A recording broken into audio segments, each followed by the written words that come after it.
Hello, this is जूही शुक्ला। कैसे हैं आप लोग। रिसर्च की दुनिया में आप सबका बहुत बहुत स्वागत है। जैसे कि आप सब जानते हैं, इस चैनल के माध्यम से मैं हायर एजुकेशन से रिलेटेड वीडियो शेयर करती हूं। अगर आप हायर एजुकेशन में इंटरेस्टेड हैं देन आप मेरे चैनल को फॉलो कर सकते हैं। बहुत सारे स्टूडेंट्स की क्वेरी थी कि मैम डीएसटी फेलोशिप के बारे में बताइए। मैंने फेलोशिप्स के बारे में बताया था कि जो पीएचडी के स्टूडेंट्स हैं, जो पीएचडी कर रहे हैं या पीएचडी करने वाले हैं, अगर उनके पास नेट जेआरएफ नहीं है या किसी तरह की फेलोशिप नहीं है देन उनको क्या करना चाहिए, वो किस तरीके से फेलोशिप अप्लाई कर सकते हैं।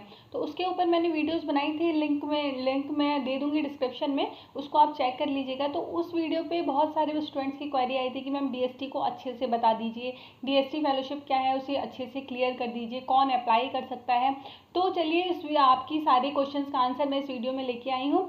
सबसे पहले मैं यहाँ पे इस वीडियो में आपको बताऊंगी कि कौन कौन से स्टूडेंट एलिजिबल हैं, यानी कि आर्ट्स वाले, कॉमर्स वाले, साइंस वाले, कौन डीएसटी फेलोशिप के लिए एलिजिबल होता है। उसके बाद प्रोसेस क्या है, किस तरीके से अप्लाई करते हैं, प्लस कौन कौन इसको अप्लाई कर सकता है, एलिजिबिलिटी क्राइटेरिया, सारी चीज़ें मतलब फुल इन्फॉर्मेशन मैं आपको इस वीडियो में देने वाली हूँ। फेलोशिप के ऊपर बहुत सारी फेलोशिप्स होती हैं जो पीएचडी के स्टूडेंट अप्लाई कर सकते हैं, उनके पास जीआरएफ नहीं है उसके बाद भी। तो यहाँ आज मैं आपके साथ बात करने वाली हूँ डीएसटी फेलोशिप के बारे में। तो सबसे पहले यहाँ पे अगर बात डीएसटी फेलोशिप की आती है, यानी कि इंस्पायर फेलोशिप, या एक ही आप इंस्पायर फेलोशिप भी इसको बोल सकते हो, डीएसटी फेलोशिप भी बोलते हैं। तो कंफ्यूज मत होइएगा कि इंस्पायर अलग है और डीएसटी अलग है। इंस्पायर की फुल फॉर्म मैं यहाँ पे मेंशन करूंगी तो आपको समझ में आएगी। तो दोनों चीज़ एक ही होती है। सबसे पहले ये जो कंफ्यूजन लोगों का होता है वो मैं आपको क्लियर कर दूं, दोनों चीज़ एक ही है। अगर कोई डीएसटी बोलता है वो भी एक ही है और इंस्पायर भी एक ही फेलोशिप, दोनों एक ही फेलोशिप है। तो चलिए बात कर लेते हैं कि क्या है इसमें। तो अगर आप यहाँ पे अगर डीएसटी फेलोशिप की बात करते हैं तो यहाँ पे कुछ आपको डिफरेंट करना होगा, यानी कि कुछ इनोवेटिव करना होगा, कुछ अलग करना होगा या कुछ साइंटिफिक करना होगा। यहाँ पे सिर्फ वो स्टूडेंट अप्लाई कर सकते हैं जो स्टूडेंट अप्लाइड साइंस से हैं या फिर बेसिक साइंस से हैं।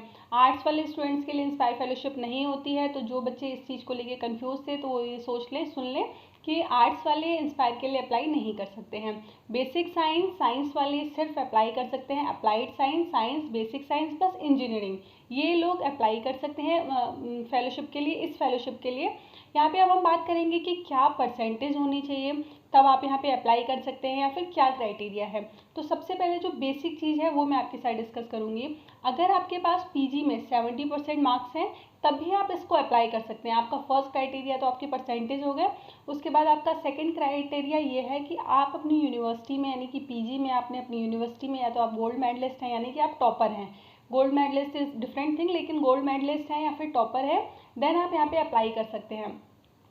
इसके बाद क्या है कि अच्छा 70% जो मैंने आपको मार्क्स बताए हैं ये नहीं है कि 70% है देन आप अप्लाई कर सकते हो। जितने ज़्यादा मार्क्स होंगे उतना ज़्यादा बेनिफिट रहता है। मतलब अगर आपके 80 है, 85 है, 90 है, 95 है, जो भी है 70 से ऊपर होनी चाहिए। कुल मिला के 70 से नीचे नहीं होने चाहिए इसको अप्लाई करने के लिए। बेसिकली फर्स्ट रैंक होल्डर को गवर्नमेंट सपोर्ट करने के लिए स्कीम लेके आई थी डीएसटी फेलोशिप।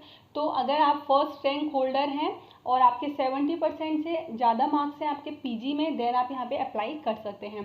नेक्स्ट यहाँ पे एक और केस लग जाएगा कि आपका जो पीजी है, पीजी में क्या होता है कि कुछ यूनिवर्सिटी तो 3-4 बच्चे का ही, मतलब बहुत छोटा उन लोगों का ये होता है कि बहुत ही 3-4 बच्चों को उन्होंने अपनी पीजी करा दी, मतलब पोस्ट ग्रेजुएशन करा दिया, डिग्री दे दी। तो वहाँ पे ये भी रख दिया गया है शर्त कि आपकी पीजी में कम से कम 10 बच्चे आपके साथ होने चाहिए। ऐसा नहीं है कि 5 बच्चे हैं और आप 5 में टॉपर हैं देन आप यहाँ पे अप्लाई कर सकते हो। 10 बच्चों से ऊपर होंगे, यानी कि 10 स्टूडेंट आपके साथ में थे पीजी में, तभी आप यहाँ पे अप्लाई कर सकते हो। क्योंकि बहुत सारी यूनिवर्सिटी है जिनके पास ओनली 5 बच्चे होते हैं, 6 बच्चे होते हैं, 7 बच्चे होते हैं, उनका जो फर्स्ट रैंक स्टूडेंट है वो यहाँ पे अप्लाई नहीं कर सकता है। ये एक उनका रूल है कि 10 बच्चे होने चाहिए आपके साथ पीजी में, तभी आप यहाँ पे अप्लाई कर सकते हो। तो ये बात तो आपको क्लियर हो गई होगी कि आप फर्स्ट रैंक स्टूडेंट होने चाहिए, प्लस आपके 70% मार्क्स होने चाहिए, प्लस आपके बैच में 10 बच्चों से ऊपर होने चाहिए। एक पॉइंट आपको क्लियर हो गया डीएसटी फेलोशिप में अप्लाई करने के लिए। नेक्स्ट अब हम यहाँ पे बात करेंगे कि ड्यूरेशन क्या होती है, यानी कि कब तक ये आपको फेलोशिप मिलेगी, क्या ये जेआरएफ की तरह मिलती है या किस तरीके से मिलती है। ये सारी कन्फ्यूजन मैं आपकी क्लियर करती हूँ। ड्यूरेशन 5 साल की होती है कि आपको 5 साल तक मिलता रहेगा ये DST फेलोशिप। 2010 से ये स्टार्ट हुई थी आई थिंक, तो 2010 से स्टार्ट हुई थी और ये आपको, अगर आपने अप्लाई किया है और आप सेलेक्टेड हो गए हैं, देन आपको 5 साल तक ये मिलती रहेगी। लेकिन अगर आपने अपनी PhD 5 साल में कम में ख़त्म कर ली, यानी कि 5 साल, कुछ लोग 3 में कर लेते हैं, कुछ लोग 3.5 में कर लेते हैं, कुछ लोग 4 में कर लेते हैं, देन आपकी ये फेलोशिप वहाँ पे ख़त्म कर दी जाएगी। यानी कि आप जब तक PhD करोगे तब तक आपको ये फेलोशिप मिलेगी। लेकिन 5 साल से ऊपर आपका जाता है तो उसमें फिर बहुत सारी और भी प्रॉब्लम्स आ जाती हैं। 5 साल के लिए है, तो अगर आप 3 में कर लेते हो, 4 साल में कर लेते हो तो 3-4 साल आपको मिलेगी, 5 साल में करते हो तो आपको 5 साल तक फेलोशिप मिलती है। नेक्स्ट हम बात करेंगे कि कितनी फेलोशिप मिलती है और क्या क्या इसमें बेनिफिट्स मिलते हैं। तो बात करेंगे कि क्या JRF के बराबर ही फेलोशिप मिलती है, तो यस, आपको लगभग JRF के बराबर फेलोशिप मिलती है। यानी कि फर्स्ट ईयर में आपको 31,000 समथिंग मिलता है, प्लस आपका HRA वगैरह ये सारे जोड़ के वही 35,000-36,000 तक पहुंच जाता है। तो अप्रॉक्स आप मान लीजिए कि आपको फर्स्ट ईयर 35,000 मिलता है, उसके बाद ये बढ़ता जाता है, मतलब 2-3 साल में आपका बढ़ जाएगा। अब मैं कुछ छोटी छोटी बातों पे भी बात करूंगी, कुछ छोटे छोटे पॉइंट्स जो आपको ध्यान रखने होंगे। ऐसा नहीं है कि आपका सिर्फ PG में मार्क्स देखे जाते हैं कि पोस्ट ग्रेजुएशन में आपके अच्छे मार्क्स हैं प्लस आप टॉपर हो, रैंक होल्डर हो या गोल्ड मेडलिस्ट हो, देन आपका सिलेक्शन हो जाएगा। उसके बाद भी, यानी कि आपके हाई स्कूल के, आपके इंटर के, आपके ग्रेजुएशन के, आपके PG के सारा रिकॉर्ड आपका चेक किया जाता है। जिसका सबसे बेस्ट रिकॉर्ड होता है उसको ही ये फेलोशिप मिलती है। अब आप कहोगे कि अगर आपका PG में तो हमारे 85% है फिर भी हमारा नहीं हुआ, तो उसका रीज़न ये होता है कि सारे पीछे के रिकॉर्ड्स भी चेक किए जाते हैं, यानी कि आपका एकेडमिक रिकॉर्ड काफ़ी अच्छा होना चाहिए।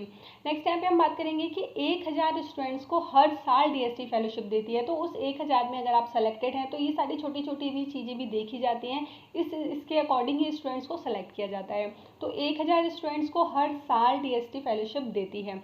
अप्लाइड साइंस, बेसिक साइंस और इंजीनियरिंग के स्टूडेंट ही अप्लाई कर सकते हैं। अगर आप आर्ट्स से हैं या कॉमर्स से हैं देन आप यहाँ पे अप्लाई नहीं कर सकते हैं, क्योंकि DST फेलोशिप या फिर इंस्पायर फेलोशिप में बात करते हैं इनोवेशन की, काफ़ी कुछ क्रिएटिविटी की, कुछ साइंटिफिक माइंड्स, कुछ साइंटिफिक चीज़ों की, इसलिए यहाँ पे कॉमर्स के और आर्ट्स के स्टूडेंट्स नहीं अप्लाई कर सकते हैं।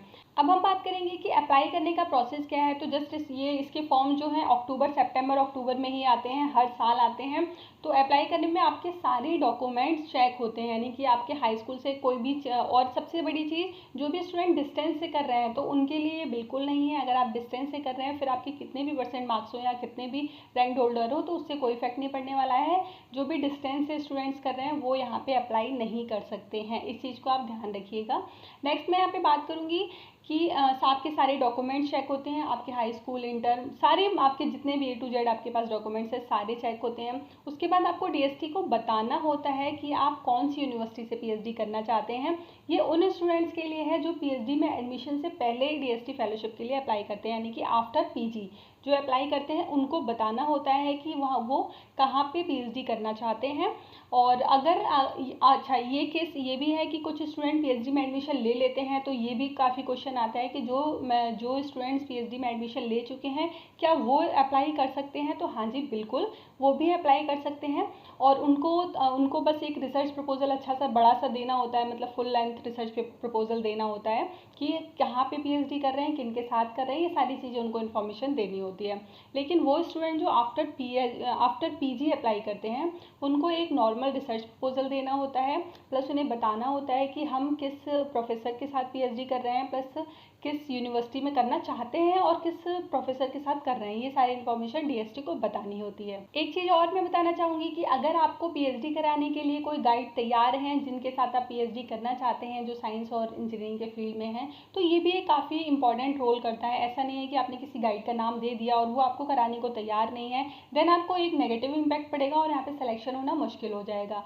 तो गाइड आपके तैयार हैं, उसके बाद आपको रिसर्च प्रपोजल देना होता है। तो आप पूरी कोशिश कीजिएगा कि रिसर्च प्रपोजल उसमें दीजिएगा जिस गाइड के साथ, यानी जिस सुपरवाइज़र के साथ आप काम करना चाहते हो उनका ही सेम फील्ड हो। अगर ऐसा हुआ कि आपने माना कि फॉर एग्जांपल आप साइंस से हो यानी कि फिजिक्स से हो और आपके नैनो टेक्नोलॉजी के आपके गाइड हैं और आपने किसी और जैसे कि सॉलिड स्टेट फिजिक्स या किसी और से सोलर से उनका टॉपिक बना के उनका रिसर्च प्रपोजल बना के नैनो टेक्नोलॉजी के लिए सबमिट कर दिया, देन वहाँ पे आपका एक्सेप्ट होना मुश्किल हो जाएगा। तो पूरी कोशिश कीजिए कि आपके गाइड जिस फील्ड में काम करा रहे हैं उस फील्ड पे आप अपना रिसर्च प्रपोजल बनाइए ताकि आपका सबमिट होने में आराम हो जाए, मतलब आसानी से सबमिट हो जाए।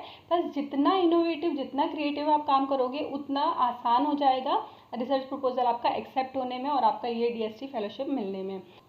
Research proposal is very important. अगर आपको इसके लिए अप्लाई करना है तो आपको अपने रिसर्च प्रपोजल पे अच्छे से ध्यान देना होगा कि आप क्या बना रहे हो। सिर्फ जस्ट हवा में आपको नहीं बनाना है, बहुत अच्छे से आपको बहुत सोच समझ के अपना रिसर्च प्रपोजल बनाना है। गाइड की हेल्प ले सकते हैं, अगर पॉसिबल हो तो किसी की हेल्प ले सकते हैं और उसके बाद अपन रिसर्च प्रपोजल बना सकते हैं। नेक्स्ट यहाँ पे मैं बात करूँगी, सारे प्रोसेस होने के बाद आप सब कुछ अप्लाई कर देते हैं। उसके बाद उन स्टूडेंट्स के लिए जो आफ्टर PG अप्लाई कर रहे हैं, उसके बाद उन्हें अगर कट ऑफ आएगी कि क्या कट ऑफ आई है, अगर आपका सिलेक्शन होता है तो आपके पास लेटर आएगा। अगर लेटर आपको मिल जाता है उसके बाद लेटर और सारी फॉर्मेलिटी आपको अपनी यूनिवर्सिटी में देना होता है जहाँ पे आप PhD करना चाहते हैं। उसके बाद आपका वहाँ पे एडमिशन होता है और आपको फेलोशिप मिलना शुरू हो जाती है। इस तरीके से फेलोशिप यहाँ पे मिलती है, 5 साल तक आपको कंटिन्यूसली मिलती रहेगी, कोई दिक्कत नहीं आने वाली है। 5 साल से पहले अगर आप अपनी PhD कंप्लीट कर लेते हो देन आपकी वहाँ पे वो फेलोशिप ख़त्म हो जाएगी। तो काफ़ी अच्छा है उन स्टूडेंट्स के लिए जो JRF नहीं निकालते हैं और फेलोशिप के और अच्छा काम करना चाहते हैं, कुछ क्रिएटिव कुछ इनोवेटिव, देन उनके लिए काफ़ी अच्छा है। सारी चीज़ें मैंने कोशिश की है मैं पूरा बताया है, लेकिन अगर आपको लगता है कि कुछ मुझसे छूट गया है तो आप मुझसे कमेंट बॉक्स में पूछ सकते हैं। मैं पूरी कोशिश करूँगी कि मैं उसका रिप्लाई कर सकूँ। इस चीज़ का ध्यान रखिएगा, research proposal is very important. 500 words का लिखना होता है, कोई बहुत ज़्यादा नहीं लिखना होता है। 500 वर्ड्स का आपको लिखना है तो आप किसी की हेल्प ले सकते हो, ऐसा नहीं है कि आपको अपने मन से ही बनाना है, थोड़ी बहुत आप किसी से हेल्प ले सकते हो। सारी चीज़ें मैंने बता दी हैं।